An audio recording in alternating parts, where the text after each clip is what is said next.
find the news sources on crime and punishment for your KLT. So if we've got our KLT here and we're doing crime and punishment, you've opened up your source document and it looks like this.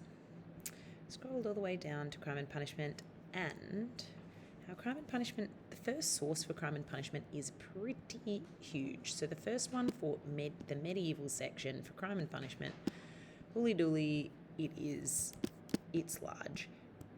It is essentially a list of many changes to law and order brought in by the Normans, who are a particular group, brought in by the Normans after 1066, when they basically succeeded in a conquest of much of sort of Western Europe. Okay, but this source tells us that the Normans introduced a number of changes to law and order, and then this lists them all the way down to 10. And you need to read through this big old list and tell us, okay, well, the Normans brought about many changes to the law, such as, and list them. We've got, okay, there is only one God. That's still important. The stuff about freemen and slaves, selling cattle, accusations of theft, land ownership, blah, blah, blah, blah, all the way down to number 10, which tells us that there will be no more death penalty for various crimes. Okay, this source is from the History Learning site, which I've been on, and it is relatively reliable, as it is from a reviewed history website. Cool, great. It is useful as it tells us about the kinds of laws that existed during this part of the medieval era. So yours should be a little bit more detailed than this, but there we go. We've got quite a bit about crime and punishment just from this one source. That's our first medieval source. How good.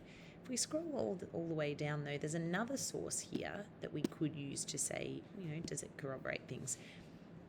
Does it support what we've got?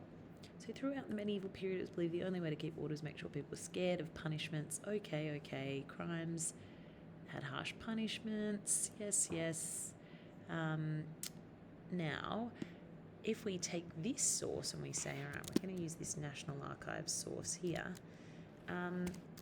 this corroborates, supports some of what the first source says, but it also says that the death penalty was still used. Now, we don't know exactly what time frame this is talking about necessarily, and so it could have been prior to 1066. It could be before we're talking about this. Of course, we know, however, that maybe the Normans said no more death penalty, but people still really loved to give that out as a punishment. So we've got some element of corroboration because, we still know that there were harsh punishments, but hey, there is this little different detail that we get here. So there's kind of a disagreement on what's going on in those two sources. Now, we need to talk about the Renaissance, and if we scroll down and we copy our authorial information across here, then this source is really talking about how in Renaissance Italy, the idea of prisons as a punishment in their own right, not just a holding place for those people awaiting punishment or awaiting, some kind of sanction, starts to emerge. So it's an extract from a book. Okay. Oh no, from a journal article. All right. From 1990-ish. The source just explains how in Renaissance Florence, although punishments remained harsh, imprisonment emerges as a sanction in its own right, rather than just using prisons to store offenders. That's kind of the crux of what this is saying. I'm going to say, yeah, reliable. This source is very reliable because journals must be reviewed by many people.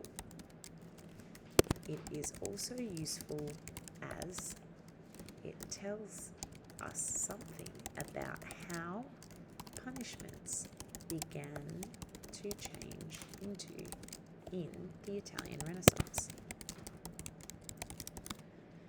Okay, interesting. Now, I wonder, you've actually got enough now that you've filled out these two bits and this corroboration column to really start writing the next part of your assignment. But if you wanted to perhaps go to Google and say,